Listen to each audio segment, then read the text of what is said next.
They were not billboards. They had no signs, and they never worked openly. But at night, the queues for them did not disappear. In Victorian London, there were theaters that were not written about in the newspapers. Rooms hidden behind curtains, stages lit by candles, and performances for which you paid in cash and in silence. These shows were illegal. The police could burst in at any moment. But the real danger awaited inside, because there were no spectators here. There were accomplices here. The doors closed, the curtains closed, and you no longer knew whether you were being watched or if they were already being watched. Some of those who entered such theaters never left the same way. The shows were illegal. The audience was endless. This is not a story about entertainment. This is a story about survival. This is not a horror story. This is history. When the curtain closes. After the big cities, night always comes. And in Victorian London, night was especially dense. Not dark, but closed. It consisted of narrow streets, a suffocating fog, and the sound of footsteps that you could hear too close, even when you were walking alone. It was on such a night that people did not seek light. They sought a place without witnesses. London at the end of the 19th century was a city of rules. By day, order, queues, church, factories, family morality.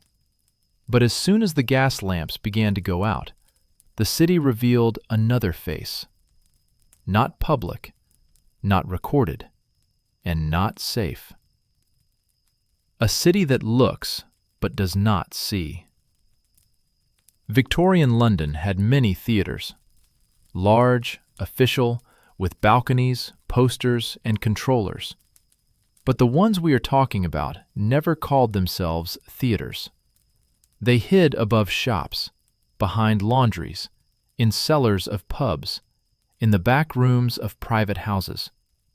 You could walk past them dozens of times and not know that behind the wall someone was watching a performance for which you could go to prison, and sometimes disappear. Who entered there? They were not only padshi or criminals, and that was what made the situation dangerous. There were after-work clerks, small officials, traders, students sometimes, people with very respectable surnames. They all had one thing in common. They did not want to be seen. Because entering such a theater meant more than just arrest. This meant loss of job, ruined reputation, public scandal, and blackmail that could last for years. And that's what the whole system was based on. How you get there. You didn't buy a ticket. You didn't ask directly. You found out about such places from an acquaintance, through a tip in a pub, through a person who knew where you could see something special. The phrases were always vague. There's one room. They don't show for everyone there. No names, no questions. And if you agreed, you were given the address. Sometimes, just the time and the door. The first minutes inside. You enter. The stairs are narrow. The air is warm, musty. Smell, candles, sweat, old fabric, alcohol. There's not much light. There are even fewer voices. They don't talk loudly here, because silence is part of the deal. You pay in cash, no name, no receipt. And that's when you cross the line. Not a legal one, a psychological one. Curtains. The curtains were heavy, red or dark brown. They didn't just block out the stage, they separated the world. When they closed, you stopped being a customer, a spectator, a casual visitor. You became part of what was happening here. And if something went wrong, you couldn't say, "I was just watching." The untalked danger. The police were just the tip of the iceberg. The real risks were different. Locked doors, people without names, owners who knew too much about you, and a crowd that didn't want the show to stop. In some of these rooms, the audience wasn't let out right away. The performances went too far. Fights broke out. Money disappeared. People disappeared. And no one went to the police, because that meant telling why you were there. The first dangerous thought. Everyone who sat in the dark had the same thought at some point. What if someone came in now? What if the door didn't open? What if I became part of something I couldn't control? That's when the fun disappeared. All that remained was waiting. These theaters didn't exist because people wanted to watch, but because someone had learned to make a living from silence. And the deeper you went, the more expensive your silence became. In the next chapter, we'll see who was on the other side of the curtains, and why some of these performances were never intended to end with applause. Those who watched from the other side. After the curtains closed, the space changed. Not immediately. At first, almost imperceptibly. The candles burned a little lower, the shadows grew thicker, and the people around them stopped moving. Because now you were not just in a room. You were in a system that had existed longer than you and would outlive you if necessary. The stages in these theaters were small, and that was intentional. A low platform, creaky boards, no scenery. Everything that happened here had to be close. So close that you couldn't look away. So close that you realized you weren't safe. The audience was packed in tightly. Knees touched knees. Shoulders touched shoulders. It was impossible to escape quickly. And now, something that was rarely talked about. On the other side of the curtains were not only the actors. There were the owners, the security guards, the people who collected the money, and those who made sure no one left early. They didn't shout. They didn't threaten. They just stood in the shadows, and that was enough. Some of the performers came voluntarily, at least at first, but there were others. People who had debts, ran away from home, had no documents, had been blackmailed, or simply had nowhere to go. In Victorian London, disappearing was easy, and returning was almost impossible. And when such a person appeared on stage, the curtains closed for him forever. The biggest mistake was to think that the danger was only for the actors. People gathered in these rooms who were united by one thing: the lack of fear of violating boundaries. Alcohol, crowding, anonymity. Sometimes the performances grew into something else, louder, more aggressive. In some cases, the audience lost control. Fights broke out. Someone fell off the stage. Someone did not get up. And then everyone suddenly remembered, the doors are closed. There are no witnesses. The police are not called. There are documented cases when performances were interrupted not by applause, but by screaming, or by silence, which lasted too long. At such moments, the owners acted quickly, turned off the lights, brought people out in groups, forced them to keep quiet, sometimes paid to keep the story from getting out, because the biggest threat was not death, it was publicity. You could ask, why didn't anyone tell? Because everyone in that room was guilty. Everyone had broken the law. Everyone was afraid of losing, their job, their family, their name, their freedom. And so silence was not just an agreement, it was a condition of survival. At some point, you began to understand, this place doesn't exist for me. I'm just a resource, and if something goes wrong, I'll be replaced. And then the most dangerous question arose. And who controls the exit?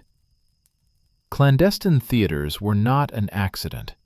They were an industry, with rules, with roles, with people who never went on stage but decided who would leave it.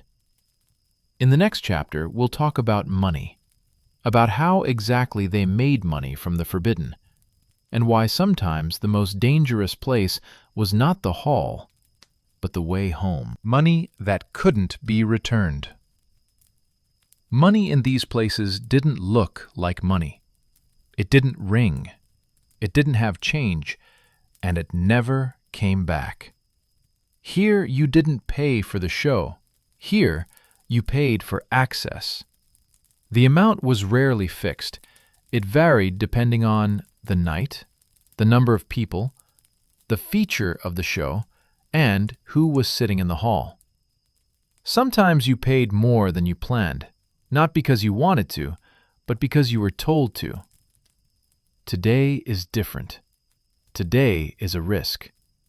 Today is expensive.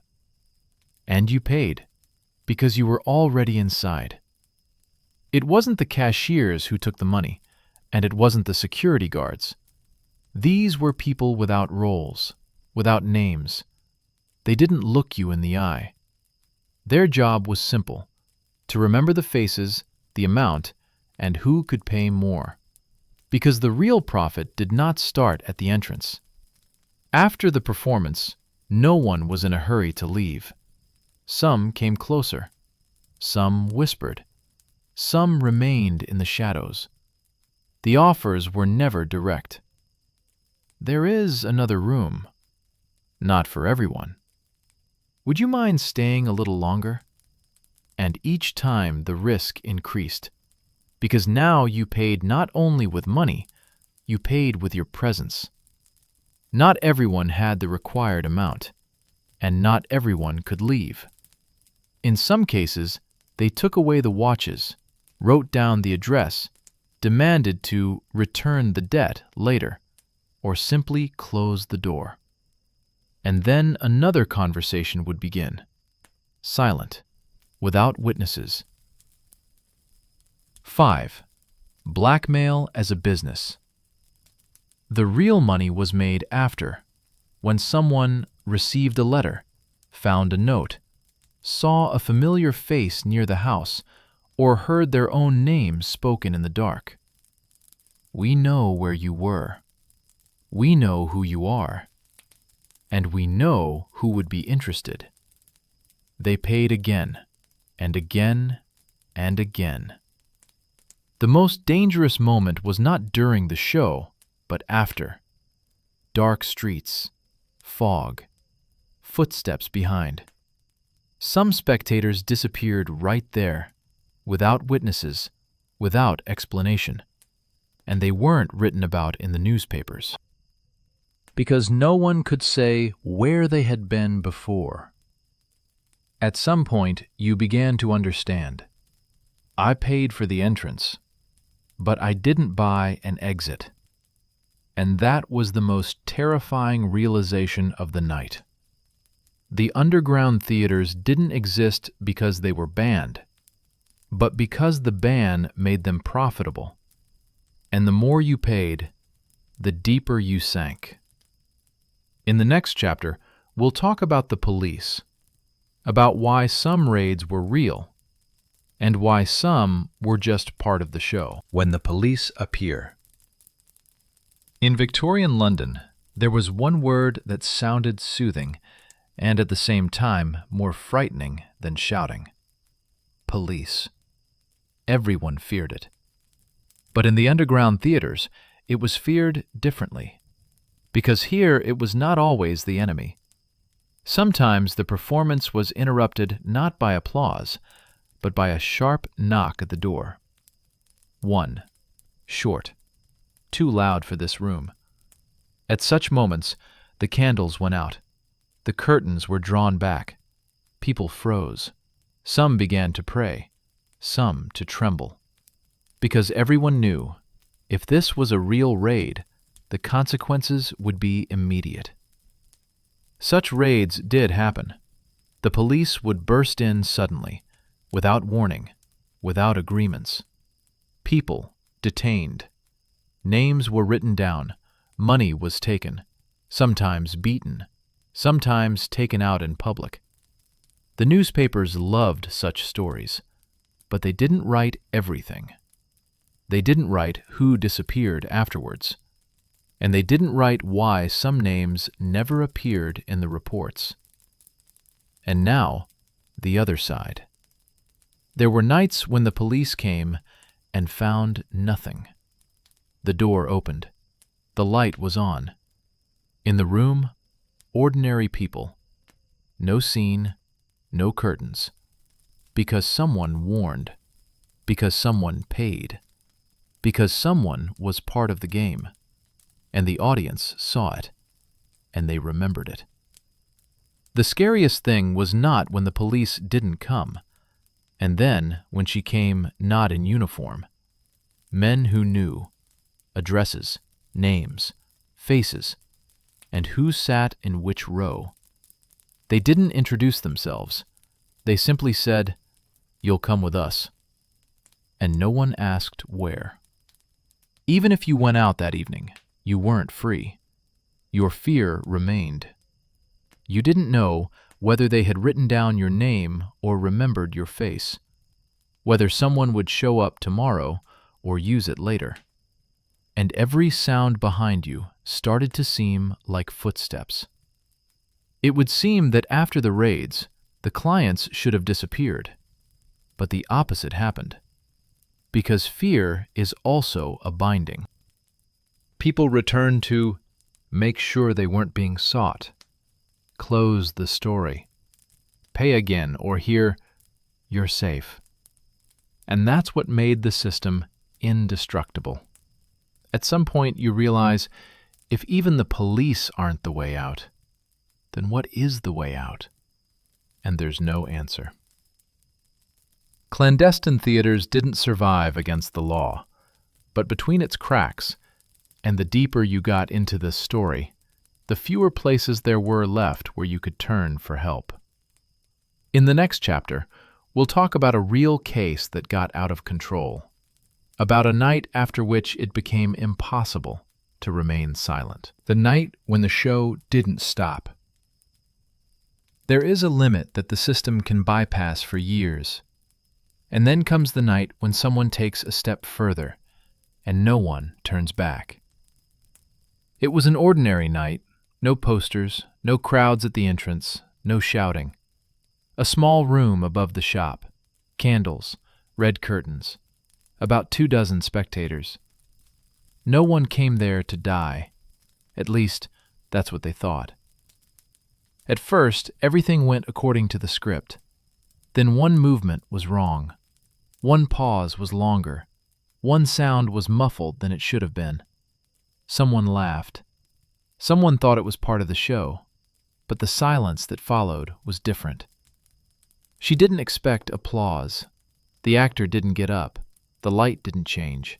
The curtains remained closed. Seconds passed, then minutes. Someone whispered, "Is this how it's supposed to be?" No one answered. And it was at that moment that fear ceased to be a supposition. When someone tried to get up, they gestured him to sit down. Not rudely, without words. They simply made it clear, the show wasn't over yet. And now there weren't 20 people in the audience, but 20 witnesses.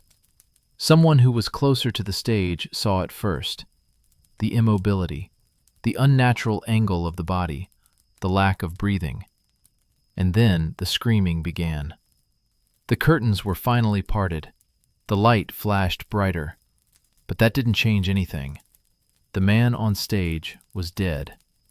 Without a name, without documents, without a story that anyone would want to defend. And the worst thing is, no one called a doctor, because everyone understood if someone came, the story would come out. The body was taken out later, when the hall was empty, when the fear turned cold. No screams, no police, no notes. The next day, in the same room, there were candles again, and again the curtains. This story was not supposed to come out, but someone broke down. Someone spoke. Someone couldn't stand it. Someone realized that he could be next. And that's how the first rumors appeared. Then whispers. Then questions.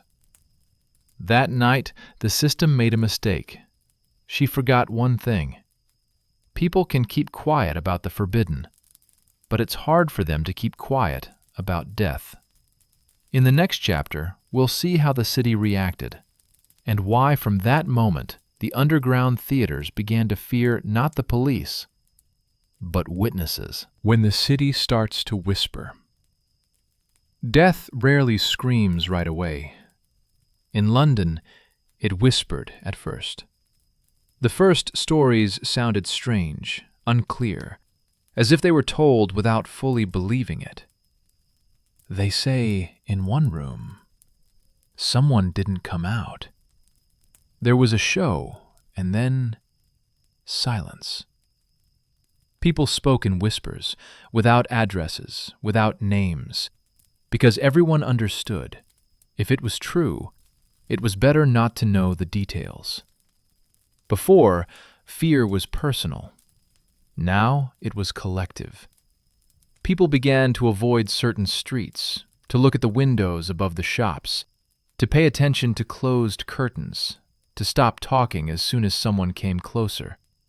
The secret theaters suddenly became visible, not with their eyes, but with their senses. They didn't write about it directly, but strange notes appeared. Accident in a private room. A person with no permanent residence has disappeared. The investigation is ongoing. No details, no photos, no continuation. But those who knew read between the lines. Some faces disappeared. People who used to invite, advise, knew the place, now didn't respond, changed routes, or simply disappeared from the city. And that was even more disturbing than the rumors. The system works as long as everyone knows their roles, and now the roles have been mixed up. The owners began to change locations, to close the entrances, to postpone the show, to raise prices, to refuse new ones, because every new viewer was now a risk. The most dangerous were the ones in that room. They no longer asked, "Will they find me?" They asked, "What if I can no longer remain silent?" And that's where the system cracked. One person did something he shouldn't have done. She didn't go to the police. She didn't go to the newspapers. She went to someone she trusted. And that was enough to stop the story from being a rumor. The secret theaters kept quiet. But silence can't stand death. In the next chapter, we'll see the first witness emerge. The one who dared to speak out and realized there was no going back. The one who spoke. Sometimes a system collapses not because of the police, not because of the press, but because of one man who can no longer remain silent. His name was not important. What was important was something else. He was in that room. He was not sitting in the front row. He was not drunk. He was not looking for trouble. He had simply come to see, and he had seen too much. After that night, sleep disappeared. His eyes kept replaying the closed curtains, the pause that had lasted too long, the sound that should not have been, the silence that followed. He had not seen the death itself, But he had seen the moment when everyone understood, and that was worse.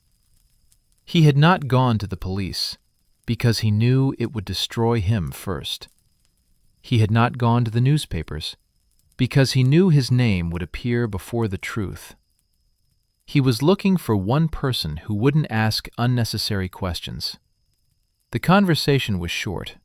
No details, no addresses, but it said the main thing. It wasn't an accident, and it wasn't the first night like this. And that was enough to silence the listener. Such stories don't go away. They echo. And someone heard. The witness was followed. A familiar face on the corner, the same footsteps behind him, silent glances in the pub.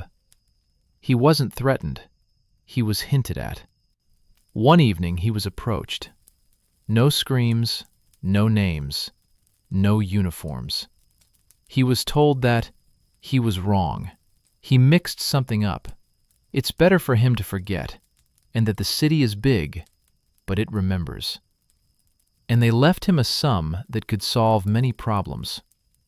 He didn't take the money, not because he was brave, but because he understood. If I keep quiet, next time someone else won't come home. And this decision put a mark on him. In clandestine theaters, people were always afraid of the police, but they were really afraid of witnesses. Because a witness is not a person with evidence. He is a person with a memory. In the next chapter, we will see how the system begins to respond, and what happens to those who decide not to disappear quietly when the system defends itself. The system never shouts first. It first checks to see if you are really dangerous. The witness began to notice little things: an unsigned letter, an empty envelope under the door, a chalk mark on the wall outside the house. No one made any direct threats, but the message was clear: we know where you live. His route was no longer random. The same faces, the same hats, the same stops. They weren't getting closer, and they weren't falling behind. They were just there. This time there was no money. He was told that. He had misunderstood what he had seen. His memory was playing tricks on him, and that silence was a form of self-protection. And they added one phrase that changed everything: we don't want anyone else to get hurt. After that, the peace disappeared. The doors seemed too thin. The windows seemed too open. Every sound was suspicious. The witness began to understand that the system wasn't asking. It was waiting. He had changed his place of residence. He had changed his routes. He had changed his hours of exit. But the city doesn't forget. And the longer he hid, the more obvious it became. There was no safe distance from this story. The system always thinks that a person will be left alone, but this time, no. The witness was no longer the only one who knew, and that's where control began to falter. He did the last thing he shouldn't have done, or should have done from the beginning. He prepared a statement. He wrote down everything he remembered: dates, places, faces, small details, and left a copy where it couldn't be taken away silently. The system exists as long as it believes it controls the silence. But silence is only dangerous until the first recording. In the next chapter, we'll see how the story comes out, and what happens when the city starts listening. When history comes out. Namely, a city can be silent for years, but when it starts listening, it's impossible to stop it. The testimony didn't appear right away, not as an article, not as a scandal. At first, as a conversation, quiet, uncertain. Then, as another one, and more. People began to recognize the details, not names, not addresses, feelings. It turned out that there were more nights like this, and rooms like this, too.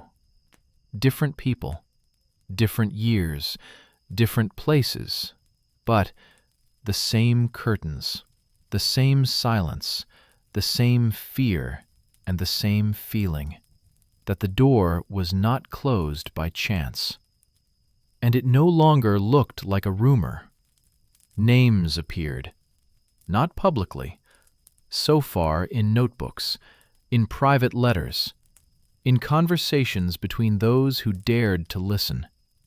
Some of these names were familiar, too familiar. The system sensed the change instantly. Rooms were closing. Addresses were changing. People were disappearing from sight.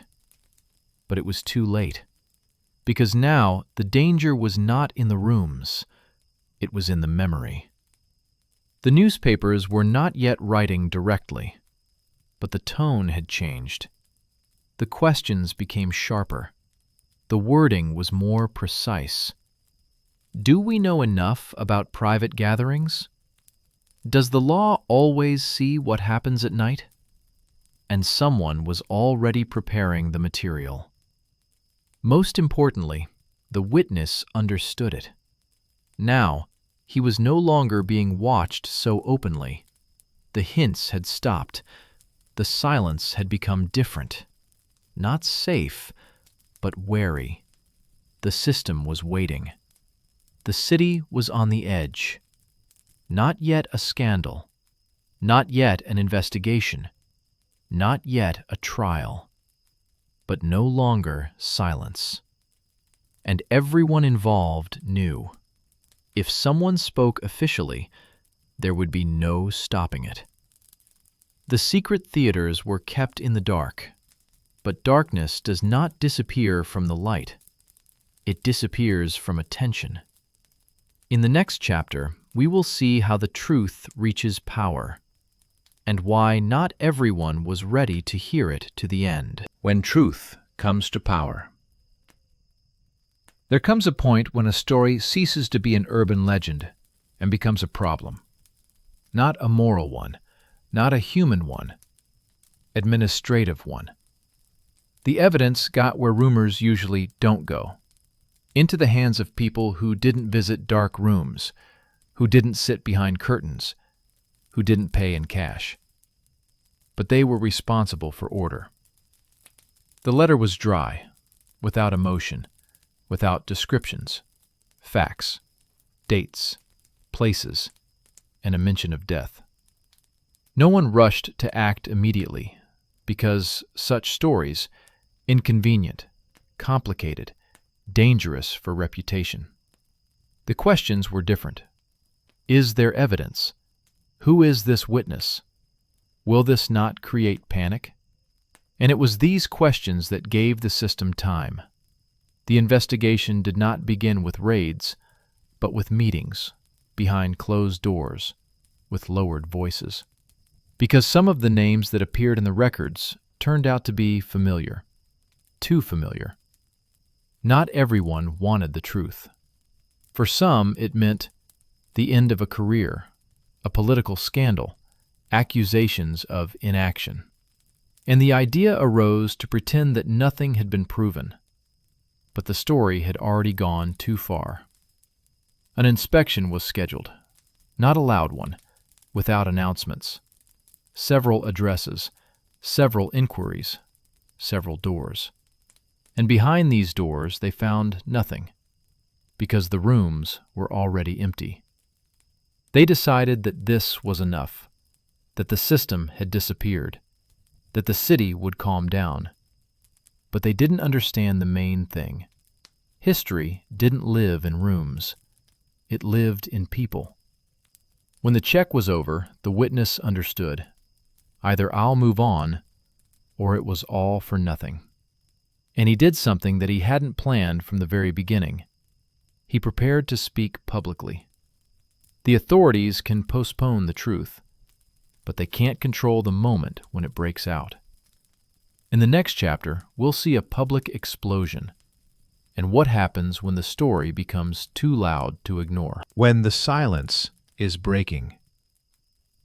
Stories don't come out quietly. They burst out. It wasn't a big headline. It wasn't an exposé. It was a short note on the second page. No names, but it had the key word, witness. And that was enough. London reacted instantly. People recognized the streets, the hours, the details, their own fears. Those who had been silent for years suddenly understood. They were not alone. And the city began to speak. The first names appeared not in the newspapers, but in conversations. Then, in letters to the editors, in private testimonies, in diaries. Some of them belonged to people whom no one expected to see alongside this story. Theaters were no longer open. Middlemen were disappearing. People who collected money suddenly changed cities. The system did not fight. It was fleeing. And this was the best proof that the story was true.